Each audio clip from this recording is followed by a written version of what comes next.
지난 2023년부터 시행된 복지정책이 있습니다. 한 달에 70만 원씩 12개월 동안 받고 그 다음 해는 35만 원씩 12개월 동안 받을 수 있어서 약 1,200만 원을 받을 수 있었죠. 하지만 이 지원 규모를 약 50%가량 확대하면서 2년 동안 1,800만 원을 받게 되었습니다.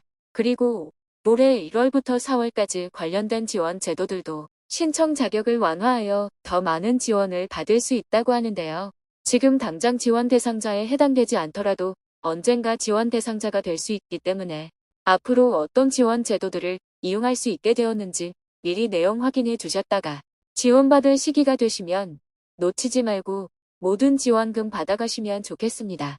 그럼 이 제도들이 어떻게 변경되었는지 정리해 드리겠습니다. 그 전에 구독과 좋아요 눌러주세요. 안녕하세요. 복지 김여사입니다.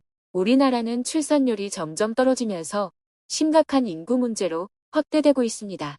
저출산의 원인은 다양하겠지만 경제적인 부분에서 어려움을 겪고 있어서 혹은 앞으로 소비하게 될 비용이 걱정되어 가정을 꾸리길 망설이는 분들이 많다고 합니다.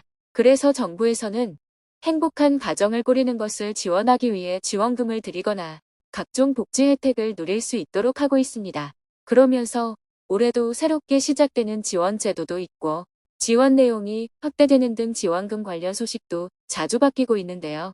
2024년도 벌써 절반 가까이 지나가면서 바뀌었던 저출산 대책 관련 지원 정책들이 어떻게 변화되었는지 소개해 드리겠습니다.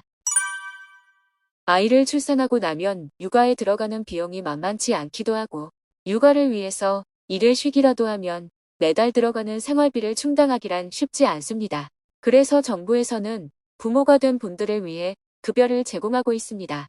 바로 부모급여인데요. 이 부모급여는 지난해만 하더라도 지원 규모가 만 0세의 아이가 있는 가구에게는 월 70만 원 지급, 만 1세가 있는 가구에는 월 35만 원을 약 35만 가구에게 지원했습니다. 하지만 최근 많이 오른 물가로 인해 기존의 부모급여 수준으로는 생활비 충당에 어려움이 있다 보니 지원금 규모가 확대되어야 한다는 목소리가 많이 나왔는데요. 그래서 이제는 지원 금액을 대폭 확대해 0세 아이는 월 100만 원, 1세 아이는 월 50만 원을 지원합니다. 신청 대상자는 대한민국 국적을 가진 0세부터 1세까지 아동이 대상이 되고 있으며 신청 방법은 주민센터로 방문하여 직접 신청하시거나 복지로를 통해 온라인으로 신청할 수도 있습니다. 신청하실 때는 출산 관련 서비스 통합 처리를 신청해 주시면 각종 돌봄 지원과 출산 육아에 관련된 지원을 함께 받을 수도 있습니다. 부모급여 외에도 다자녀 가구라면 양육 부담을 경감시키기 위해 첫 만남 이용권을 둘째 아이부터 300만 원으로 확대하여 지급하고 있고 올해 1월에는 난임부부 시술비 지원 사업의 신청 자격이 완화되었습니다.